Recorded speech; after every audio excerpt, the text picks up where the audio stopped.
¿Qué opina de los debates de Hitchens? Mira, pues los debates de Hitchens por lo menos se hacían en términos de debates reales, ¿no? Si te acuerdas, habla uno, habla el otro, hay un turno de respuestas, hay una cuestión más organizada. Hitchens es producto, Christopher Hitchens fue producto de un sistema educativo en el cual el debate se aprendía como forma de confrontación de ideas en la propia universidad. Es muy distinto a los debates que te dicen, vete a pelear con fulano y te grites con él. Por ejemplo, me pareció lamentables los pseudo debates entre Dawkins y Deepak Chopra. ¿Por qué? Porque Deepak Chopra es un eficacísimo demagogo y Richard Dawkins no podía meter una palabra ni de ladito.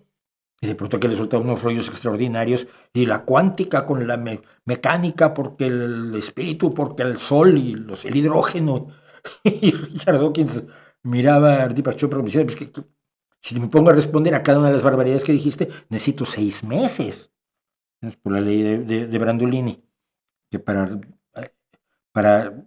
refutar la basura necesitas un esfuerzo que es por lo menos un orden de magnitud mayor que el esfuerzo en soltar basura, ¿no?